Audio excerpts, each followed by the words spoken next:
नमस्कार मित्रों, मैं राजीव रंजन प्रसाद। क्या भारतीय लोगों का डीएनए किसी भी तरह से आर्य आक्रमण या माइग्रेशन थ्योरी की पुष्टि करता है? क्या डीएनए को लेकर अब तक हुए शोध भारतीय समाज में किसी भी हिस्से को विदेशी घोषित कर देते हैं? इस प्रश्न की आज पड़ताल करते हैं। यह विदित है कि आर्य आक्रमण थ्योरी भारत की अस्मिता पर यूरोपीय श्रेष्ठतावाद को आरोपित करने के लिए सक्रिय मैक्स मूलर जैसे कथित विद्वानों का कठोर प्रयास थी। पराधीन भारत ने जितने सांस्कृतिक आघात सहे वह एक दूसरी परिपाटी है, परंतु अब क्या दुविधा है? आज जो हमारी पहचान पर आक्रमण होते हैं उसके पीछे क्या तर्क और तथ्य हैं? भारतीय इतिहास लेखन की विशेषता है कि एजेंडे पहले तय कर लिए जाते हैं और बाद में उसे सिद्ध करने के लिए यदि पुरातत्व साक्ष्य नहीं देता तो ऐसी थ्योरियों की शरण ली जाती है जिन पर चतुराई से वैज्ञानिक होने का मुलम्मा चढ़ाया जा सके। इंसानों को बांटने का आरोप धर्म पर या कि प्राचीन रीतियों मान्यताओं पर लगता रहा है, लेकिन सच यह है कि इतिहास की विवेचनाओं और विज्ञान की थ्योरियों ने इंसानों को इंसान की तरह नहीं बल्कि नस्लों और प्रजातियों की तरह देखा है।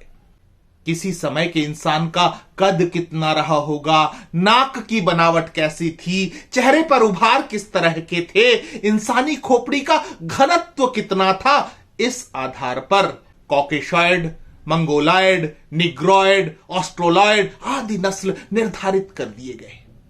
एक प्रसिद्ध कहावत है, कहीं की ईंट कहीं का रोड़ा, भानुमति ने कुनबा जोड़ा। बस इसी शैली के आधार पर सर हर्बर्ट रिस्ले ने भारतीय जनमानस को बांटने के लिए मानव विज्ञान अथवा एंथ्रोपोलॉजी का सहारा लेकर थ्योरियां बनाई। 7 विविध प्रजातियों की पहचान का दावा किया।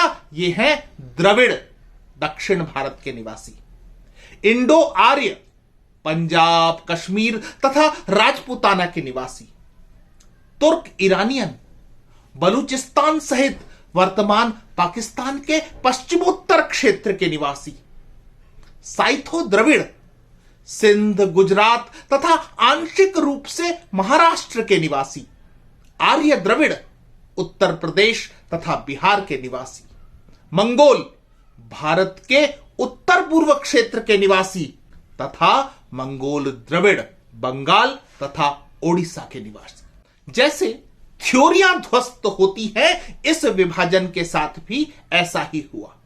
अब वैज्ञानिक हट्टन अपनी खोज लेकर आ गए और कहा कि द्रविड़ से भी पुराने वे भारतीय हैं जिनकी नीग्रो वंशीयता है, जैसे काडर और कुरुम्ब जैसे जनजातीय समूह। यहां ऑस्ट्रोलाइड लोग आए जिनमें मुंडा जनजातियां आती हैं। इसके बाद आव्राजन जारी रहा और भूमध्य सागरीय, आर्मेनॉइड, अल्पाइन, वैदिक आर्य अथवा नॉर्डिक तथा मंगोल लोग आए। इसी वर्गीकरण को डॉक्टर बीएस गुहा ने अपनी पुस्तक रेशियल एलिमेंट्स इन पॉपुलेशन में अधिक स्पष्ट करते हुए भारत में जिन 6 प्रजातियों के आगमन को स्वीकार किया है वे हैं नीग्रो, आद्य ऑस्ट्रोलाइट, मंगोलाइट, मेडिटरेनियन, पश्चिमी बेलीसफेल और आर्य अर्थात नॉर्डिक। कुल मिलाकर यह मान लीजिए कि केवल आर्य लोग ही यूरेशिया न चले जाएं। हट्टन और गुहा के अनुसार तो सभी भारतीय लोगों को उनके कथित निवास अर्थात मध्य एशिया से लेकर अफ्रीका तक किसको कहां लौटना है इसकी पूरी रूपरेखा तैयार है। ध्यान रहे कि कौन कहां से आया यह सब केवल थ्योरी है और उसे प्रमाण कहने से पहले समानांतर उपलब्ध साक्ष्यों की भी पड़ताल करनी चाहिए। ऐसे में कौन कहां से आया है इसे समझने का भाषा समूहों को, जैसे आर्य भाषा समूह, द्रविड़ भाषा समूह, ऑस्ट्रोलाइड भाषा समूह, मंगोलाइड भाषा समूह आदि को आधार बनाया गया।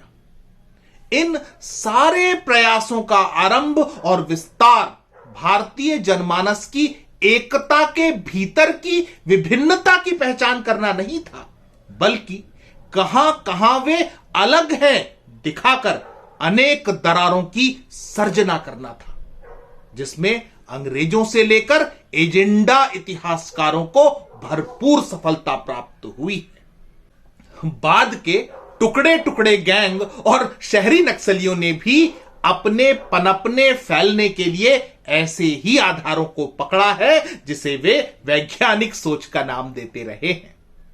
झूठ और गढ़ा हुआ अधिक देर तक नहीं टिकता। विज्ञान ने ही नस्लवादियों और प्रजातिवादियों को आईना दिखाया। यह सिद्ध हुआ कि स्थान, समय, परिस्थिति, भूगोल और जलवायु के आधार पर मानव में रंग, आकार, बनावट और भाषा तक के बदलाव देखे गए हैं। उनका सपाट वर्गीकरण करना ठीक नहीं है। ऐसे समय में डीएनए अध्ययन को मानक माना जाने लगा और इस आधार पर फिर कुछ समूहों ने दावा किया कि आर्य विदेशी हैं। उनका डीएनए भारतीय नहीं है। डीएनए से क्या इशारा मिलता है, इसे ठीक से विवेचित किए बिना एक बार फिर से आर्य आक्रमण थ्योरी को सही ठहराने का प्रयास किया जाने लगा। इसलिए विषय को विस्तार देने की दृष्टि से जानिए कि डीएनए अर्थात डीऑक्सी राइबो न्यूक्लिक एसिड मानव शरीर की कोशिकाओं में पाया जाने वाला अनुवांशिक तत्व होता है। एक पीढ़ी से दूसरी पीढ़ी के जीवों में अनुवांशिक सूचनाएं पहुंचाने का कार्य डीएनए के माध्यम से किया जाता है। इन्हीं अनुवांशिक सूचनाओं की खोज के आधार पर 3 प्रकार के डीएनए हैं, अर्थात माइटोकॉन्ड्रियल डीएनए, जिनके माध्यम से माता के वंश का अनुक्रम मिल जाता है। दूसरा प्रकार है वाई क्रोमोसोम डीएनए, जिनसे पिता के वंश का अनुक्रम ज्ञात होता है। तीसरा है ऑटोसोमल डीएनए, जो कि समग्र रूप से माता और पिता के वंश को प्रदर्शित करता है। इन सभी प्रकार के डीएनए समूहों को बहुधा हैप्लोग्रुप अथवा हैप्लोटाइप के द्वारा भी व्यक्त किया जाता है। सरल शब्दों में हैप्लोटाइप जीनों का एक समूह होता है जो कि किसी भी एक अभिभावक माता या पिता से वंशागत होता है। विषय थोड़ा तकनीकी है, रोचक न लगे तब भी ध्यान से सुनिएगा, क्योंकि इससे ही आप जान सकेंगे कि कैसे विज्ञान को ज्ञान का ही नहीं विभेद का भी हथियार बनाया जा सकता है। यहां सभी प्रकार के डीएनए, उनसे संबद्ध जाति जनजाति समूहों और उनके विस्तार पर चर्चा बहुत लंबी हो जाएगी। संक्षेप में पहले मातृवंशीय अर्थात माइटोकॉन्ड्रियल डीएनए समूहों की हम बात करते हैं। भारत में 3 प्रकार के मातृवंशीय हैप्लोग्रुप पाए जाते हैं, जिन्हें एम, आर तथा यू कहा जाता है। इनमें सर्वाधिक 60% माइटोकॉन्ड्रियल हैप्लोग्रुप एम उपलब्ध है, अर्थात भारतवर्ष की सर्वाधिक माताएं इसी समूह का प्रतिनिधित्व करती हैं। एम समूह की व्यापकता सभी भाषा और नस्लों से जुड़ी थ्योरियों को खंड खंड कर देती है। एम समूह की माताओं में द्रविड़ भी हैं, आर्य भी, अन्य ऑस्ट्रो एशियाटिक लोगों से संबद्ध माताएं भी इसी श्रेणी के अंतर्गत आती हैं। एम समूह की विविध प्रशाखाएं जो जापान, चीन अथवा वियतनाम जैसे देशों में भी पाई जाती हैं, उनसे भारतीय एम प्रशाखा विविधता लिए हुए है। माताओं की श्रेणी के अगले वर्गीकरण अर्थात माइटोकॉन्ड्रियल हैप्लोग्रुप आर की बात करते हैं, जो एम समूह की ही एक भगिनी शाखा एन से उत्पन्न मानी गई है। इनमें R1A+ उत्तर भारत के कतिपय ब्राह्मण समूहों में, कुर्द समुदायों में, काकेशसी लोगों में और रूसी लोगों में भी पाया गया है।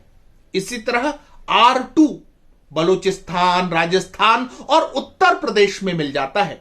यह ईरान, जॉर्जिया और तुर्की में भी पाया गया है। इस समूह में R5 की व्यापकता सर्वाधिक है, जिसके अंतर्गत आने वाले उप समूहों में R5A1 आर्यभाषी लोगों में, R5A2 द्रविड़ भाषी समूहों में, R7 संथाल, मुंडा आदि जनजातीय समूहों में पाए गए हैं। इसी के अंतर्गत R7B उरांव लोगों की विशेषता है। इसी तरह R8 का विस्तार ओडिशा के आसपास बहुतायत में देखा गया है। अगला प्रमुख प्रकार अर्थात R30 का विस्तार आंध्र प्रदेश, उत्तर प्रदेश में, साथ ही थारू जनजाति के मध्य भी देखा गया है। R31 का विस्तार राजस्थान के राजपूतों और उत्तर के ब्राह्मणों में पाया गया है, जबकि R31B को आंध्र प्रदेश के रेड्डियों में अधिक देखा गया है। इसी कड़ी के अगले वर्गीकरण अर्थात माइटोकॉन्ड्रियल हैप्लोग्रुप U का विस्तार भारत के पश्चिम और पश्चिमोत्तर भाग में अधिक है। पूर्वी तथा दक्षिणी भारत में इसकी उपस्थिति नहीं के बराबर है। मातृवंशीय डीएनए समूहों की इस विवेचना से साफ साफ पता चलता है कि आप भारतीय माताओं में विभेद कर पाने में समर्थ नहीं है। भारत एक पुरातन समाज है जिसमें आंशिक विविधता तो है, लेकिन जड़ें एक ही हैं। क्या यही बात पितृवंशीय डीएनए से भी सिद्ध हो पाती है? इसे समझने के लिए हम अब Y क्रोमोसोम हैप्लोग्रुप्स की बात करते हैं। इन समूहों में विशेष रूप से L, H, J2, O2, R2 तथा R1A के अंतर्गत ही भारतवर्ष की पूरी जनसंख्या समाहित हो जाती है। छुटपुट समूह हमें G1, D, R1B के भी देखने के लिए मिल जाते हैं। सर्वप्रथम पितृवंशीय श्रेणी के अंतर्गत वर्गीकरण अर्थात Y क्रोमोसोम हैप्लोटाइप L की बात करते हैं, जो कि भारत की जनसंख्या का 7 से 14% तक हिस्सा बनते हैं। हैप्लोटाइप L भारत के दक्षिणी हिस्से में विशेष रूप से कर्नाटक और निकट के क्षेत्रों में बाहुल्यता रखता है। L श्रेणी का बाहुल्य सप्त सिंधु क्षेत्रों, गुजरात तथा हरियाणा में भी देखा गया है। इस समूह के लोगों में बड़ी संख्या कर्नाटक के कोरबा, वोकालिंगा, लिंगायत आदि की भी है। महाराष्ट्र और कोंकण क्षेत्र के मराठाओं में भी हैप्लोटाइप L चिन्हित किया गया है। इसी तरह यदि हम पितृवंशीय श्रेणी के अगले वर्गीकरण अर्थात Y क्रोमोसोम हैप्लोटाइप H की बात करते हैं तो पाते हैं कि इसकी व्यापकता भारत, नेपाल, श्रीलंका तथा मालदीव में है। दक्षिण तथा मध्य भारत की कई जनजातियों में H समूह पाया गया है, जिसमें प्रमुख है कुरुम्ब, कोडा, इरुला, कोया, चेंच, गोंड आदि। पूर्वी तथा मध्य भारत में चीक बराइक, दुसाद, लोहरा, महाली, सेवार, माहेश्य, उरांव, कनवार, कमार, भील आदि समाजों में भी इनकी उपस्थिति है। केवल जनजाति ही नहीं अपितु अन्य समाजों जैसे रेड्डी, लिंगायत, नायक पोल, कम्मा चौधरी, कप्पू नायडू, आंध्र ब्राह्मण, वनियार, एझवा, नायर आदि भी H श्रेणी के देखे गए। भारतीय जनसंख्या के लगभग 40% में H श्रेणी को पाया गया है। अब अगले वर्गीकरण अर्थात Y क्रोमोसोम हैप्लोटाइप J2 की बात करते हैं, जिसकी 20% से अधिक उपस्थिति दक्षिण भारत में मानी जाती है, जबकि 11% उत्तर भारत में भी विस्तार है। सेनगुप्ता तथा अन्य के अनुसार दक्षिण भारत की मध्यवर्ती जातियों में 21% तक इसकी मौजूदगी है। उच्च जातियों में 18.6% तथा निम्न जातियों में 14% तक यह है। ऑस्ट्रो एशियाटिक जनजातियों में यह 11% तक अनुमापित है। जनजातियों की बात की जाए तो झारखंड की असुर जनजाति में हैप्लोटाइप J2 की उपस्थिति 77.5% है। तेलंगाना के आंध्र जनजाति में 35.15% तक तथा उत्तर प्रदेश की कोल जनजाति में यह 33.34% तक मिला है। फिर महाराष्ट्र तथा दक्षिण के ब्राह्मण समुदायों में भी यह थोड़ा बहुत है। इसी क्रम में अब Y क्रोमोसोम हैप्लोटाइप O2A की बात करते हैं, जो मुख्य रूप से O प्रकार की ही एक शाखा है, जिसकी भारत में उपस्थिति 5% के लगभग मानी गई है। भारत के ऑस्ट्रो एशियाटिक समुदायों का यह प्रमुख पितृवंश समूह है। इसमें लगभग 72% ऑस्ट्रो एशियाटिक भारतीय आदिवासी समूह आते हैं। द्रविड़ भाषी तथा आर्य भाषी लोगों में इसकी उपस्थिति 3.3% तक है। इसी क्रम में वाई क्रोमोसोम हैप्लोटाइप R2 की बात करते हैं, जिसका भारतीय जनसंख्या में अनुपात 10% तक माना गया है। भारत में यह आर्य भाषी और द्रविड़ भाषी दोनों ही समुदायों में फैला है। यह समूह बंगाल, उत्तर प्रदेश, महाराष्ट्र, पंजाब, कश्मीर आदि के ब्राह्मणों में 20% से 30% तक पाया गया है। बिहार, उत्तर प्रदेश के वैश्य और कायस्थ समूहों में यह 20 से 36% तक मिला है। ऑस्ट्रेलॉयडों में यह 10% है। गुजरात के भील, दक्षिण भारत के चेंचू आदि जनजातियों में भी यह पाया गया है। संथालियों में भी इसका अच्छा अनुपात है। इसका अर्थ यह निकाला जा सकता है कि श्रेणी R2 की व्यापकता सभी समाजों में है। अब इसी कड़ी में आगे हम सर्वाधिक विवादित पितृवंशीय समूह वाई क्रोमोसोम हैप्लोटाइप R1A की बात करते हैं। उपवर्ग बन जाने के बाद भी इस तथ्य को पकड़कर चलिए कि R1 और R2 दोनों ही भ्राता वर्ग के हैं, जिनकी R पितृवंशीय समूह से ही उत्पत्ति हुई है। R1 की दो बड़ी प्रशाखाएं हैं, R1A तथा R1B। R1A भारत के विभिन्न भागों के साथ साथ नेपाल, पाकिस्तान, अफगानिस्तान, कतिपय मध्य एशियाई देशों, रूस, पोलैंड तथा अन्य पूर्वी यूरोपीय देशों में व्यापक मात्रा में मिलता है। यदि R1B की बात की जाए तो यह यूरोप में ही सर्वाधिक प्राप्त होता है। भारत में इसकी उपस्थिति नगण्य है। इस प्रकार R1A हैप्लोटाइप को ध्यान से समझिए तो सभी प्रकार का एजेंडा साफ हो जाएगा। यहां ध्यान रखना होगा कि भारत के संदर्भ में R1A तथा R2 को साथ साथ रखकर विवेचना करनी होगी, क्योंकि जिन समाजों में R1A1 का बेहतर अनुपात मिलता है उन्हीं समाजों में R2 का भी उल्लेखनीय सहयोग या सहभागिता पाई गई है। फिर इसे केवल ब्राह्मणों से जोड़कर क्यों देखा जाता है? ऐसा इसलिए है क्योंकि बंगाल के ब्राह्मणों में इसका प्रतिशत 72 है, कोंकणस्थ ब्राह्मणों में यह 48% है, तमिलनाडु के अयंगर ब्राह्मणों में यह 31% है। यही नहीं, उत्तर प्रदेश, बिहार और मध्य प्रदेश के ब्राह्मण समुदायों में भी इसकी उल्लेखनीय उपस्थिति देखी गई है।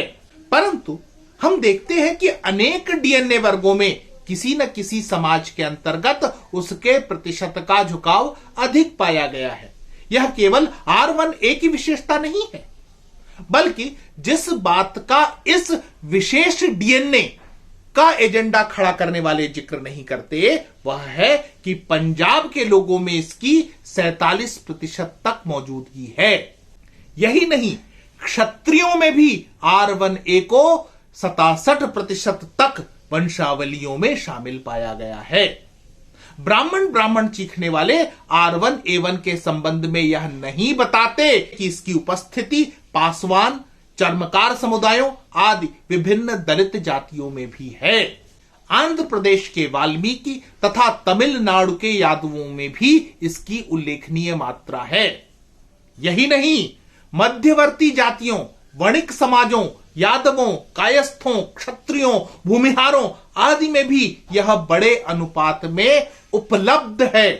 दक्षिण भारत की जिन द्रविड़ भाषी जनजातियों में इसकी उपस्थिति है उनमें सर्वाधिक महत्वपूर्ण है चेंचू आदिवासी, जिनके अंतर्गत यह 26% तक प्राप्त हुआ है। सोचिए कि इन तथ्यों के बाद भी कितनी शातिरता से एजेंडा चलाया जाता है। उपसंहार में हम अब तक की जानकारियों के आधार पर एजेंडा को ध्वस्त करते हैं। पहली बात कि डीएनए वर्गीकरण को सामने रखकर किसी भी तरह से आर्य आक्रमण थ्योरी को सिद्ध नहीं किया जा सकता है। राखी गढ़ी की पुरातात्विक खुदाई में 4,500 साल पुराने कंकाल मिले, जिनकी डीएनए जांच के बाद डेक्कन कॉलेज ऑफ आर्कियोलॉजी के प्रोफेसर वसंत सिंधे और डीएनए साइंटिस्ट डॉक्टर नीरज राय ने अपना बहुचर्चित शोध प्रस्तुत किया था, जिसके आधार पर हड़प्पा सभ्यता को विकसित करने वाले इसी भारतीय महाद्वीप के लोग थे। किसी भी अन्वेषण में आर्य और द्रविड़ सभ्यता के संघर्ष के कोई निशान नहीं मिले। इस शोध के अनुसार आर्य लोग भारतीय उपमहाद्वीप के ही हैं। यह शोध तो मोहनजोदड़ो, हड़प्पा सभ्यता और वैदिक काल के विभेद को भी खारिज करता है। यह जानकारी सामने आने के बाद जब कथित इतिहासकारों को आर्य द्रविड़ संघर्ष के कोई उचित कारण नहीं मिले, तब उन्होंने यह शगुफा उछाला कि R1A1 डीएनए समूह के धारक स्टेपी देशों अर्थात रूस, पोलैंड आदि में भी मिलते हैं, इसलिए आर्यों ने आक्रमण भले ही न किया हो, आर्य माइग्रेशन हुआ है। चलिए, आक्रमण थ्योरी पर कुछ बचा नहीं रह गया है। अब सरकार भी पाठ्यक्रमों से इसे हटा रही है। स्टेपी से हुए कथित आर्य माइग्रेशन थ्योरी पर ही बात करते हैं। स्वारकर शर्मा ने अपने अध्ययन में स्पष्ट किया है कि विभिन्न ब्राह्मण उपजातियों में R1A1 के अतिरिक्त R2, J2, H1 आदि भी मिले हैं। इसका स्पष्टीकरण माइग्रेशन थ्योरी से नहीं दिया जा सकता है।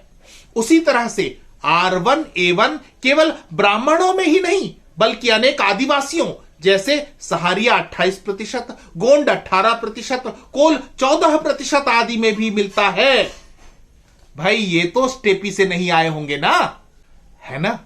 मैंने पहले भी अपने वक्तव्य में उल्लेख किया है कि किविसिल्ड ने भी अपने शोध में अनेक द्रविड़ क्षेत्र के आदिवासियों जैसे चेंचू आदि में R1A1 को बड़े अनुपात में दर्ज किया है। स्वारकर ने अपने शोध में कश्मीर के गुज्जरों 40.8%, बिहार के पासवानों 40.7% आदि में भी R1A1 को पाया है। यही नहीं, द्रविड़ माने जाने वाले बाहुई लोगों में भी R1A1 35% के आसपास है। इसका सीधा सा अर्थ यही है कि भारत से स्टेपी की ओर किसी समूह विशेष का कभी माइग्रेशन हुआ होगा, न कि भारत में यूरेशिया से आगमन हुआ है। रही भाषा समूहों की बात, तो इस पर दिव्येंदु त्रिपाठी अपनी पुस्तक डीएनए पुरातत्व और वैदिक संस्कृति में लिखते हैं, भ्रमवश R1A1 को कथित आर्यों, ब्राह्मण आदि उच्च जातियों, संस्कृत भाषा से जोड़ दिया गया, क्योंकि यूरोप तथा उत्तरी एशिया, रूस और मध्य एशिया में भी काफी हद तक R1A1 तथा R1B दोनों हिंद यूरोपीय भाषा वाले हैं। लेकिन समस्या यह है कि भारत में R1A1 के धारक 19% के आसपास हैं, जबकि हिंद यूरोपीय भाषा बोलने वाले 60% से अधिक हैं। तो क्या 19% वालों ने शेष 41% लोगों की भाषा का हरण कर लिया, अपनी भाषा थोप दी? ऐसा सोचना अतार्किक लगता है। अर्थात न तो इंसानी बनावट, उसके रूप रंग के आधार पर, न तो भाषाई आधार पर, न ही डीएनए की थ्योरी से भारतीय समुदाय को टुकड़ों टुकड़ों में बांटा जा सकता है। इन आधारों पर किसी को स्वदेशी और किसी को विदेशी सिद्ध करना असंभव है। ऐसा करने वाले केवल और केवल भारत तोड़ने की राजनीति के पक्षधर हैं। इसे ठीक से समझिए। यह देश हम सब का है, हमारी साझी विरासत है। मित्रों, आज इतना ही। फिर मिलता हूं ऐसे ही किसी ऐतिहासिक संदर्भ के साथ। अगर आपको मेरा यह चैनल पसंद आ रहा है तो कृपया इसे सब्सक्राइब करें। आप इस प्रस्तुति को लाइक या शेयर भी कर सकते हैं। नमस्कार।